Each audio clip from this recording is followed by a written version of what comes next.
Assalamualaikum warahmatullahi wabarakatuh. Waalaikumsalam warahmatullahi wabarakatuh. Alhamdulillahi ala ihsanih wa syukru lahu ala taufiqihi wa amtinani wa asyhadu an la ilaha illallah wahdahu la syarika lahu ta'ziman li sya'ni wa asyhadu anna Muhammadan abduhu wa rasuluhu da'i ila ridwani wa sallallahu wa sallama alaihi wa ala alihi wa sahbihi wa ikhwani amma ba'd. Ayyuhal ikhwa wal akhwat, a'azzani wa a'azzakumullah. Saudara-saudariku, bapak-bapak dan ibu-ibu yang semoga dirahmati Allah, yang semoga dimuliakan oleh Allah. Kita bertemu kembali di malam Sabtu untuk mengkaji tafsir Al-Quran menggunakan kitab tafsir Jalalain karya Imam Jalaluddin Asyuti dan Jalaluddin Al-Mahalli. Ya, pada pertemuan sebelumnya kita baru saja menyelesaikan surat Al-Qamar ya. Dan sekarang berarti kita masuk surat baru, yaitu surat Ar-Rahman ya. Surat Ar-Rahman ini mirip dengan surat Al-Qamar, termasuk surat Makkiyah ya. Makkiyah artinya surat yang diturunkan sebelum Nabi hijrah dari kota Makkah ke Madinah. Dan ciri-ciri surat Makkiyah biasanya pendek-pendek ayatnya. Ya contohnya ini nih, Ar-Rahman, 'Allamal Qur'an, Khalaqal Insan, itu.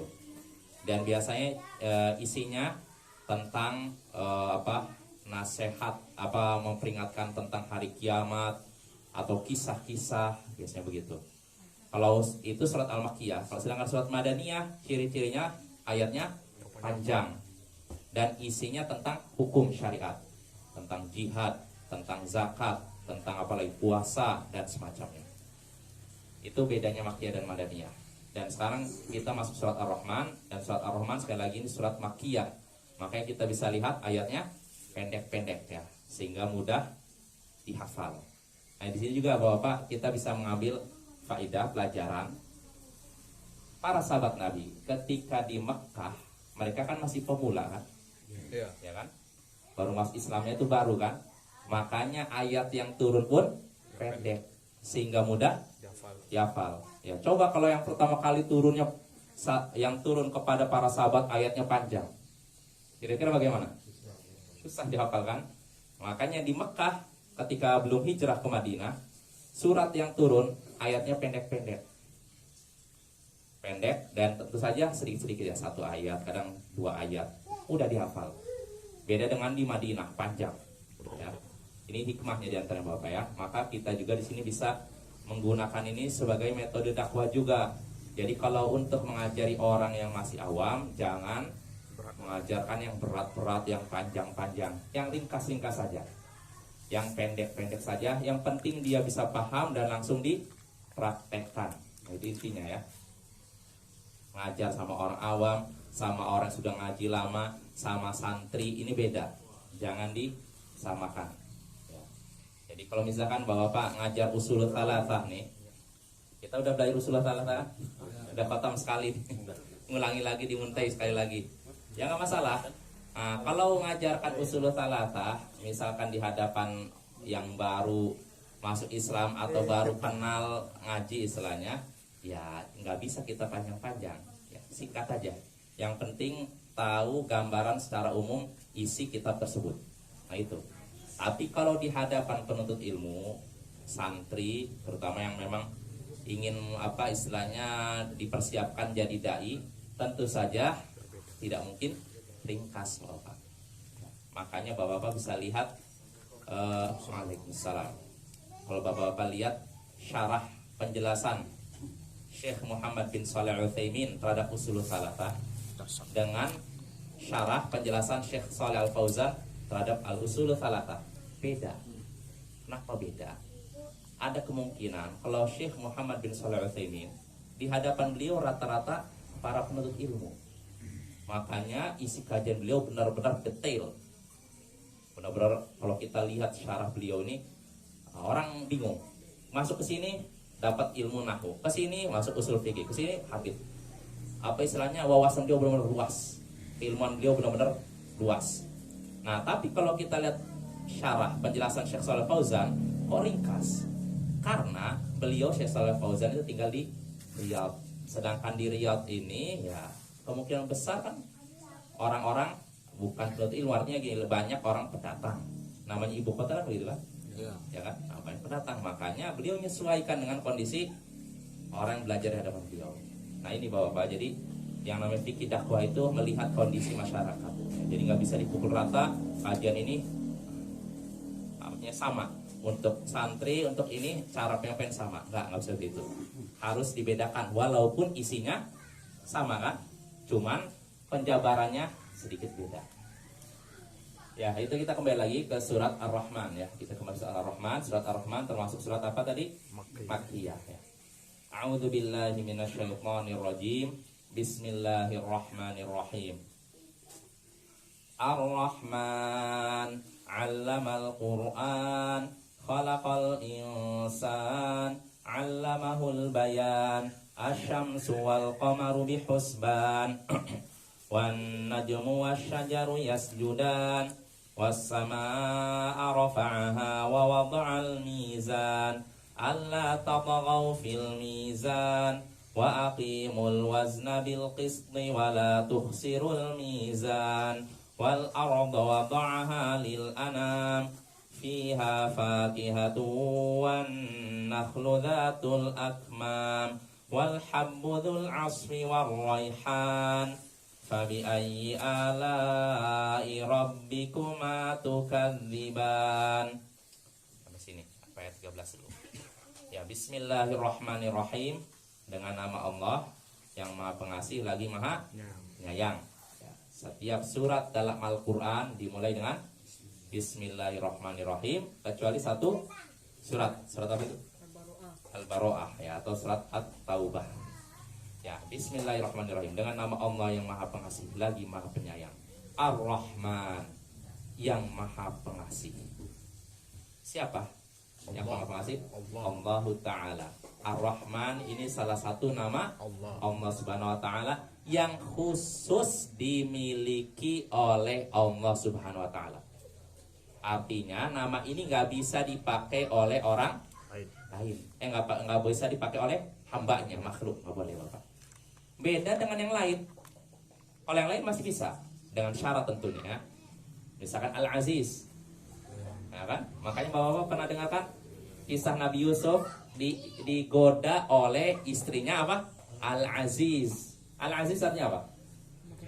Maha perkasa, yang maha perkasa.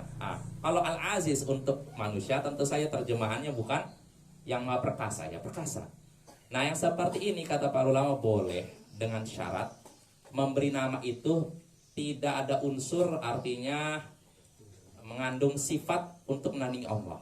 Artinya gini, saya memberi nama Al-Aziz tujuannya bukan karena orang ini perkasa, sekedar nama saja. Ini nggak apa-apa. Tapi kalau saya memberi nama Al-Aziz perkasa, supaya artinya karena dia memiliki keperkasaan dan nanti suatu saat perkasa, nah ini nggak boleh. Karena ada unsur apa? Menandingi Allah. Ya, itu nama selain Ar-Rahman Bapak. Adapun Ar-Rahman sepakat para ulama nggak boleh dipakai oleh manusia, nggak boleh. Ya makanya beliau sendiri kan tambah kan. Ya tambah Abdurrahman. Ya, Abdurrahman. Iya. Jadi nggak bisa ya. Maka kalau mau pakai itu di depannya dikasih Abdul, ya Abdurrahman, nggak apa-apa. Nggak boleh langsung Rahman saja. Itu nama yang khusus dimiliki Allah. Sama seperti nama Allah. Boleh orang ngasih nama anaknya Allah? Nggak boleh. Harus Abdullah, hamba Allah. Jelas Bapak ya? Ar-Rahman juga begitu. Nggak boleh. Nggak boleh kita memberi nama anak kita dengan nama Ar-Rahman. Ar-Rahman saja. Kecuali kalau kasih depannya nama yang menghambakan. Abdurrahman. Nah itu boleh. Atau mungkin kalau seperti nama-nama orang India, Pakistan, dikasih depannya kayak Sofiyur Rahman, yang dipilih oleh Ar-Rahman, orang pilihan Allah, itu seperti itu. Atau apa lagi? Habibur Rahman, nama-nama seperti itu. Ini biasanya banyak dipakai orang-orang India, orang Pakistan. Habibur Rahman, Sofiyur Rahman, dan semacamnya. Ya, tapi yang lebih bagus tentu saja yang nama yang menghambakan. Karena ada hadisnya, sebaik-baik nama adalah nama Abdullah, Abdurrahman. Maksudnya nama yang menghamba kepada Allah, yang ada Abdulnya depannya. Abdurrahman, Abdul Aziz, Abdul Qawi, Abdul Matin dan semacamnya. Abdul Malik dan semacamnya. Jelas Bapak ya. Jadi Ar-Rahman ini yang Maha Pengasih, ini nama khusus milik Allah, tidak boleh dipakai oleh siapapun selain Allah. Nah, Ar-Rahman yang Maha Pengasih. Nah, pertanyaan di sini Imam Al-Mahalli cuman disebutkan Ar-Rahman, yaitu Allah Ta'ala, Allah yang Maha Tinggi. Pertanyaannya, apa arti Ar-Rahman? Yang Maha Pengasih. Maksudnya apa pengasih itu Bapak? Apa sih arti Ar-Rahman itu sebenarnya? Kalau diterjemahkan bahasa Indonesia, yang Maha Pengasih. Pertanyaan berikutnya, apa bedanya dengan Ar-Rahim? Ar-Rahman yang Maha Pengasih, Ar-Rahim yang Ar-Rahman yang Maha Pengasih ya. Ar-Rahim apa? Maha Pengasih lagi, Maha Penyayang. Pengasih dan penyayang sama tidak? Tidak. Hah? Kalau dalam kamus bahasa Indonesia saya perhatikan kasih, sayang, sayang, kasih. Sama ya. Sama. Itu karena kurangnya kosakata dalam bahasa Indonesia. Ya, jadi kasih, sayang, kasih. Sebenarnya Ar-Rahman sama Ar-Rahim beda. Kalau Ar-Rahman kata para ulama artinya dzur rahmatil wasi'ah. Allah memiliki rahmat yang luas. Rahmat itu artinya apa? Kasih ya, sayang kan? Dzur rahmah al-wasi'ah. Ar-Rahman artinya memiliki rahmat yang luas. Maksudnya apa? Rahmatnya mencakup seluruh makhluk, baik muslim maupun kafir, baik jin maupun manusia, baik hewan maupun tumbuhan. Ini Ar-Rahman. Jadi Ar-Rahman ini mencakup semuanya. Rahmat Allah mencakup semuanya. Dan sebagian ulama menyatakan Ar-Rahman ini berlaku di dunia saja. Maksudnya apa? Untuk orang saleh maupun fajir, orang muslim maupun kafir. Karena Bapak, saya menanya, orang kafir hidup di dunia dapat rahmat Allah nggak? Maksudnya dapat ini nggak, kasih sayang Allah nggak? Dapat. Kalau seandainya Allah tidak memberi rahmat kepada mereka, tewas, nggak dikasih oksigen, sesatunya mati mereka kan? Iya, itu rahmat Allah sebenarnya kepada seluruh makhluk. Tapi ini rahmat yang umum. Adapun Ar-Rahim kata para ulama, dzur rahmatil wasi'ah, rahmat yang khusus, bersambung kepada hambanya yang khusus, yaitu orang beriman. Jadi kalau Rahim kan diterjemahkan yang maha apa? Penyayang. Ini khusus untuk orang beriman. Sedangkan Ar-Rahman, rahmat yang apa? Allah yang maha pengasih. Maksudnya Allah memiliki rahmat untuk, kalau Ar-Rahim memiliki rahmat khusus untuk orang beriman. Dalilnya apa? Dalam Al-Quran, wa kana bil mu'minina rahima. Dan terhadap orang-orang mukmin dia Rahim. Rahim apa tadinya? Penyayang. Ini menunjukkan Rahim ini Allah memiliki rahmat khusus untuk orang beriman. Sedangkan Ar-Rahman rahmatnya apa? Semua makhluk ya, tanpa terkecuali. Ya, jelas Bapak ya. Itu perbedaan Ar-Rahman dan Ar-Rahim. Dan Ar-Rahman sekali lagi artinya yang memiliki rahmat yang luas, umum, mencakup semua makhluknya. Nah, berarti Bapak-bapak, dari ayat ini juga kita bisa mengetahui bahwasanya Allah memiliki nama Ar-Rahman yang Maha Pengasih, dan Allah juga punya sifat kasih. Iya tidak? Sifat kasih. Ini yang kita bisa kita ambil dari ayat ini. Ayat ini menunjukkan bahwa nama Allah Ar-Rahman, dan Allah juga punya sifat rahmat, kasih. Betul tidak? Nah, karena apa? Kenapa perlu sebutkan gini Bapak? Karena ada kelompok lain. Ini tadi keyakinan Ahlussunnah wal Jamaah. Sedangkan kelompok lain berbeda dengan itu. Jahmiyah, sekte Jahmiyah berpendapat bahwa Allah tidak memiliki nama Ar-Rahman yang Maha Pengasih, dan Allah tidak memiliki sifat kasih. Allah tidak punya nama Ar-Rahman yang Maha Pengasih, dan Allah tidak memiliki sifat kasih. Mereka tolak nama dan sifat Allah. Makanya kalau orang udah menolak nama sifat Allah itu parah gak? Parah. Makanya para ulama mengkafirkan Jahmiyah, menganggap mereka bukan bagian dari umat Nabi Muhammad. Jadi seperti Imam Ibnu Mubarak ketika menyinggung tentang perpecahan umat, kan orang Yahudi telah terpecah menjadi 71 golongan, dan orang Nasara sudah terpecah menjadi 72 golongan. Wasataftariqu ummati fi 73 firqah, dan umatku akan terpecah menjadi 73 golongan. Kulluha finnar, semuanya di neraka illa wahidah, kecuali satu. Rasulullah tanya, siapa yang satu itu? Beliau menjawab al-jamaah. Nah, Bapak-bapak, tadi kan disebutkan umat Nabi Muhammad terpecah menjadi berapa? 3. Yang satu selamat, yang 72 neraka kan? Nah, para ulama menyatakan Jahmiyah tidak masuk 72 ini. Artinya yang 72 ini saya mau nanya, umat Nabi Muhammad yang satu selamat surga, yang 72 neraka. Kekal tidak? Tidak, masih muslim.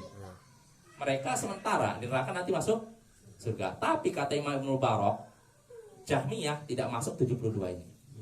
Berarti masuk mana? Kafir. Gak masuk umat Nabi Muhammad. Kenapa enggak? Karena parah mereka menolak nama dan sifat Allah. Ya, ini Jahmiyah.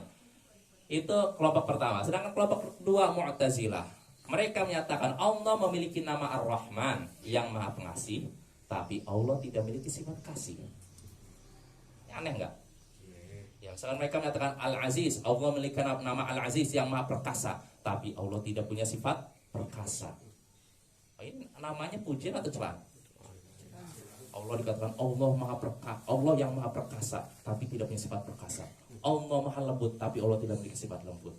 Allah Maha Penyayang, tapi Allah tidak memiliki sifat kasih sayang. Ini celaan kan? Nah, ini Mu'tazilah ya. Nah, yang ketiga Asy'ariyah, Maturidiyah. Mereka menyatakan Allah memiliki nama Ar-Rahman yang Maha Pengasih, dan Allah juga memiliki sifat kasih, tapi maksudnya bukan kasih. Maksudnya apa? Allah hendak membalas kebaikan. Kenapa? Kenapa kamu tidak tetapkan sifat kasih bagi Allah? Karena kalau kasih itu artinya kecenderungan seseorang kepada orang yang dituju sehingga dia menjadi merasa apa? Kalau orang kasih, saya mengasihi dia. Ini seakan-akan ada unsur apa? Lemah. Ya. Ini kata orang Asy'ariyah ya. Jadi kalau yang namanya mengasihi seseorang, menyayangi seseorang, ini ada unsur kelemahan dari pihak yang mengasihi kepada yang dikasihi. Dan ada unsur kelemahan dari pihak yang menyayangi kepada yang disayangi.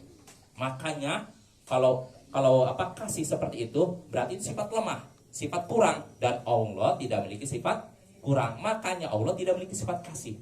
Terus bagaimana dengan ayat ini? Maksudnya bukan artinya Allah itu memiliki sifat kasih, tapi maksudnya Allah hendak membalas kebaikan. Jelas Bapak? Yang seperti ini namanya tahrif, penyelewengan terhadap sifat-sifat Allah. Itu Asy'ariyah. Sedangkan Ahlus Sunnah wal Jamaah menyatakan Allah memiliki nama Ar-Rahman yang Maha Pengasih, dan Allah juga memiliki sifat kasih, dan itu sifat kasih Allah sesuai dengan keagungan dan kemuliaan Allah. Kita menetapkannya tanpa menyelewengkan maknanya dan tanpa menyerupakannya dengan sifat makhluknya. Ya, kita katakan Allah memiliki sifat kasih. Tentu sifat kasih Allah tidak sama dengan ya. Dan ketika Asy'ariyah menyatakan kalau kasih itu saya mengasihi fulan, ini ada unsur kelemahan. Maka kita jawab kata siapa? Presiden menyayangi rakyat, presiden mengasihi rakyat. Apa kedudukan jatuh? Tidak. Ketika presiden, saya nanya Bapak, ketika seorang presiden menyayangi mengasihi rakyatnya, apakah jatuh kedudukannya? Tidak. Enggak, malah jadi apa? Tinggi kan? Kuman gitu kan? Malah kalau presiden sombong di hadapan rakyatnya, yang terjadi bagaimana? Rakyat malah menjatuhkannya kan? Iya tidak? Tapi ketika seorang pemimpin menyayangi bawahannya, justru makin mulia. Jadi nggak mesti yang namanya sayang berarti ada unsur kelemahan. Jelas Bapak? Anggap misalkan kasih apa yang namanya sayang ada unsur kelemahan. Ya itu pada apa? Manusia, makhluk. Kalau Allah nggak mungkin seperti itu. Ya tidak Bapak? Iya. Dan artinya ini apa? Kita ketika menetapkan sifat rahmat itu berdasarkan ayat Al-Quran. Contohnya ini ayat ini. Hadis, ya tidak? Hadis sangat banyak. Di antaranya hadis yang mungkin pernah kita dengar, Ar-Rahimun yarhamuhumur Rahman. Orang-orang yang pengasih akan dikasihi oleh Ar-Rahman yang Maha Pengasih. Irhamu man fil ard yarhamkum man fis sama. Kasihilah orang yang ada di muka bumi. Kasihilah siapapun yang ada di muka bumi, niscaya kalian akan dikasihi oleh yang ada di atas langit. Itu menunjukkan Allah memiliki sifat kasih, sayang, rahmat kan? Ya kan? Itu banyak lagi ayat yang berbicara begitu. Belum lagi kita juga bisa membuktikan bahwa Allah memiliki sifat rahmat, kasih. Ya dalam kehidupan nyata kita bisa hidup. Kasih Allah bukan? Ya kan? Orang kafir masih bisa makan. masih bisa menghirup oksigen. Ini kasih sayang Allah bukan? Iya. Kalau Allah tidak menyayangi kita, Allah binasakan kita semua. Iya tidak?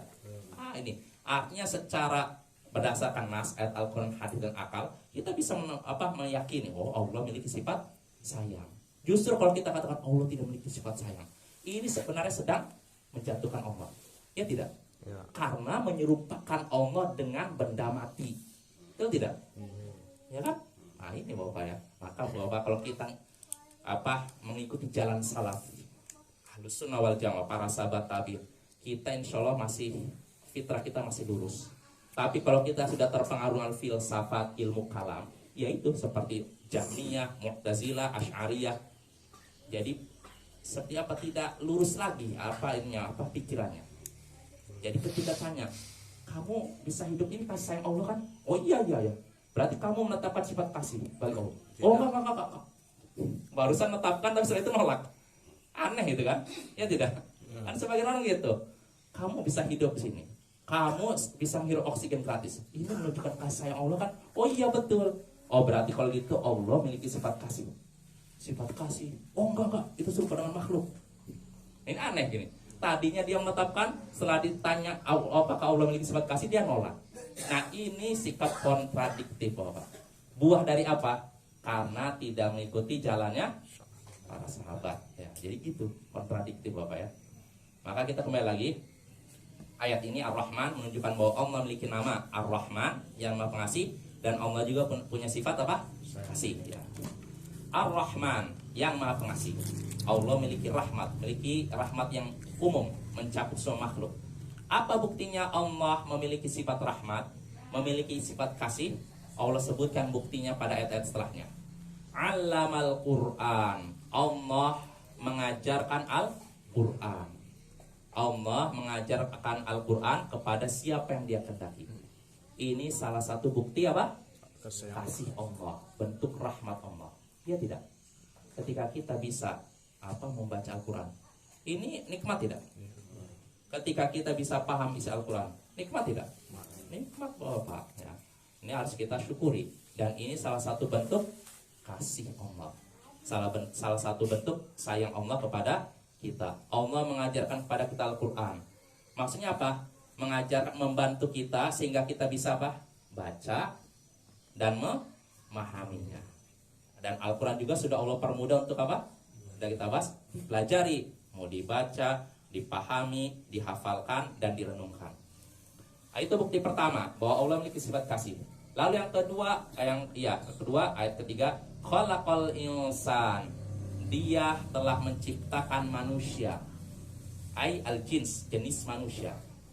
Allah telah menciptakan manusia dengan dalam sebaik-baik bentuk. Ya, Allah sudah menciptakan manusia dalam sebaik-baik bentuk.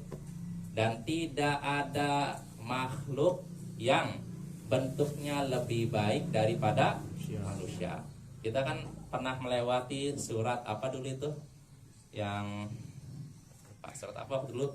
Jadi ada kisah seorang suami istri.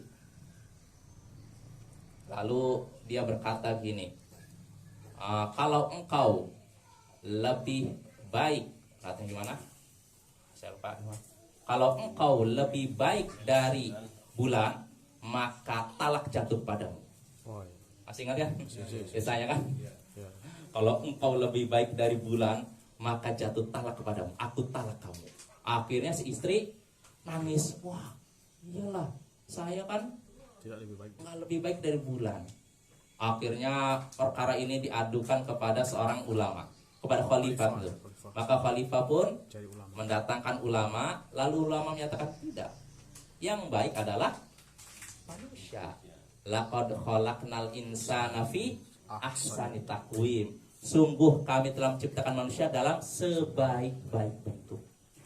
Artinya manusia ini adalah ciptaan Allah yang paling baik Bapak. Lebih baik daripada bulan, lebih cantik daripada bulan ya. Maka kalau kita mau gombalin istri, bilang aja, kamu itu lebih cantik daripada bulan. itu kan insya Allah itu perkataan yang menghibur, plus nggak batil kan? Itu tidak? Ya karena manusia kan lebih baik kan daripada bulan kan? Ya. Itu Bapak ya. Kita kembali lagi. Manusia, dia telah menciptakan manusia dalam sebaik bentuk, 'allamahul bayan, dan dia mengajari manusia al-bayan. Apa? Penjelasan, pembicaraan. Maksudnya apa? Di sini Imam Al-Mahli menyebutkan an-nutq. Allah mengajari manusia berbicara. Berbicara, menyampaikan apa? Isi hatinya. Ya tidak? Manusia kan bisa berbicara, mengungkapkan isi hatinya kan? Dia sedih, dia senang, dia bergembira, dia berduka. Bisa kan? Nah, ini salah satu bentuk apa? Kasih sayang Allah. Sehingga kita beda dengan apa? Batu. Batu bisa menampakkan itu. Karena bisa kan? Hewan. Ya, walaupun hewan kadang ada juga menampakkan seperti itu, tapi kan nggak bisa dalam bentuk suara kan? Hanya manusia, ya. Ini menunjukkan keutamaan manusia. Allah 'allamahul bayan, Allah mengajarinya berbicara. Wasyamsu wal qamaru bihusban. Lalu bukti kasih yang Allah berikutnya, matahari dan bulan berdasarkan perhitungan. Ya jerian, maksudnya beredar menurut perhitungan. Artinya apa Bapak? Bulan muncul saat ini, nanti tenggelam. Lalu matahari terbit sekarang ini, nanti tenggelam. Ini ada perhitungannya tidak? Ada. Jadi beredarnya sudah Allah perhitungkan. Jadi tidak terbit begitu saja. Karena kalau terbit begitu saja, jadinya sudah apa?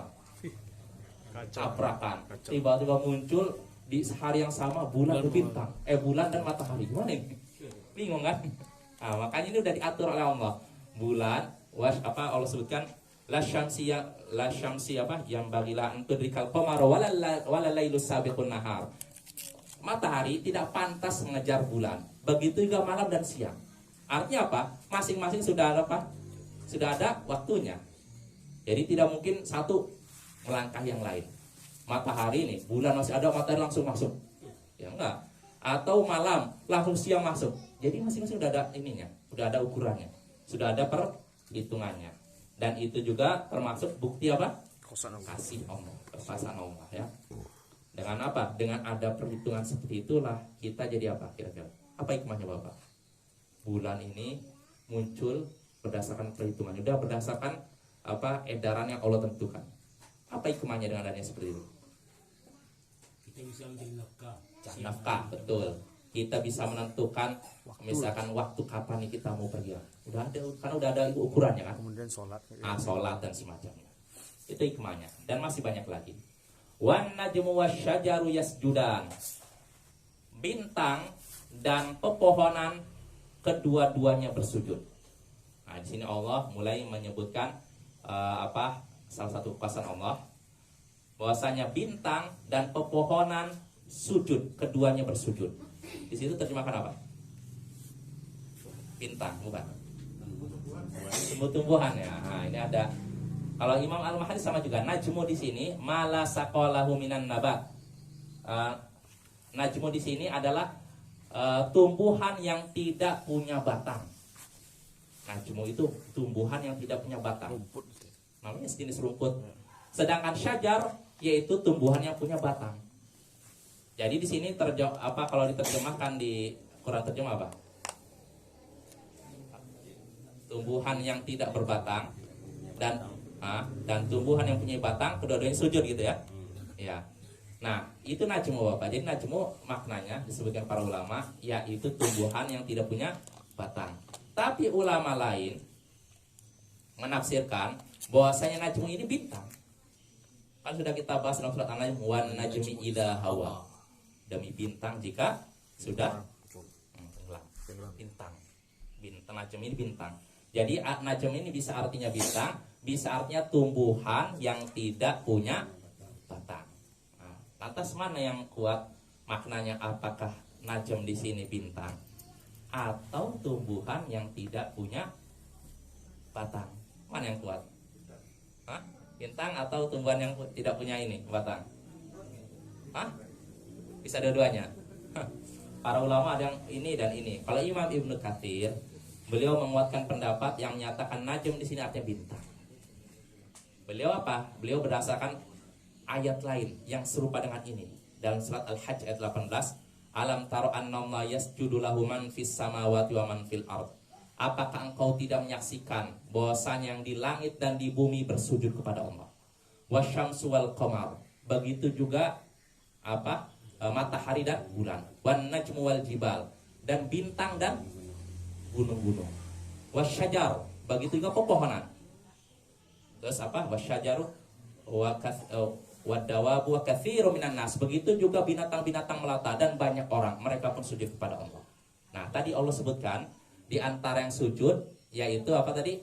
Syams, matahari, bulan, bintang, dan bukit-bukitan, gunung. Nah, di sini sebutkan mereka semua sujud. Sedangkan satu ayat dengan ayat lain kan sama, ada hubungannya, ya tidak? Makanya pendapat yang kuat, Allahu a'lam, maksud najm di sini yaitu bintang, bukan bukan apa? Tumbuhan yang tidak punya batang. Ya, jelas Bapak ya? Tapi kalau tumbuh lebih masuk juga kompol ya tadi. Tumbuhan dengan spesies ini dengan varietas yang ini kan. Iya, bisa juga. Memang ada ulama gitu. Tapi kalau kita ngeliat ayat Al-Hajj ayat 18, di situ sebutkan juga pepohonan, syajar, pepohonan yang punya batang, dan disambung dengan apa? Bintang. Tidak berarti orang Arab punya apa namanya? Apa nama istilahnya? Satu kata dengan dua makna. Betul, ini sama Bapak. Jadi dalam bahasa Arab itu kadang satu kata memiliki dua makna. Contohnya mungkin kita bingung nih, agak unik nih. Wa inna daral akhirata lahiyal hayawan. Sesungguhnya negeri akhirat itu adalah hayawan. Hayawan itu maknanya bisa dua, bisa hewan, bisa artinya hidup. Jadi kalau kita diterjemah apa, tafsirkan sesungguhnya negeri akhirat itu adalah hewan, bisa hewan. Gak mungkin kan? Maksudnya artinya kehidupan yang sebenarnya yaitu itu akhirat. Nah, itu maksudnya hayawan sini hidup, kehidupan. Sesungguhnya negeri akhirat adalah kehidupan yang sebenarnya. Jadi hayawan maknanya bisa apa? Dua, bisa artinya hewan, hewan, bisa artinya kehidupan. Berarti satu kata bisa mengandung dua makna. Kufar gitu ya. Apa? Kufar itu arti petani ya. Kufar. Iya, kalau nggak salah ya. Ada falah juga dan masih banyak lagi. Orang kafir ya. Itu menunjukkan bahasa Arab itu bahasa yang kaya, Bapak kaya. Kita lanjut. Udah habis, Bapak? Dikit lagi. Udah habis ya? Dikit lagi. 18. Ini belum. Oh, 20 menit, 2 menit lagi. Ya, Iya, cukup lah. dikit lagi. Soal pada pertemuan berikutnya kita lanjut masih terkait surat Ar-Rahman ayat awal-awal ya. Tadi udah sampai ayat berapa? Ayat ke-6 ya. Insyaallah pada pertemuan berikutnya kita masuk ayat ke-7 ya. Subhanakallahumma bihamdik asyhadu an la ilaha illa anta astaghfiruka wa atubu ilaik. Assalamualaikum warahmatullahi wabarakatuh. Waalaikumsalam.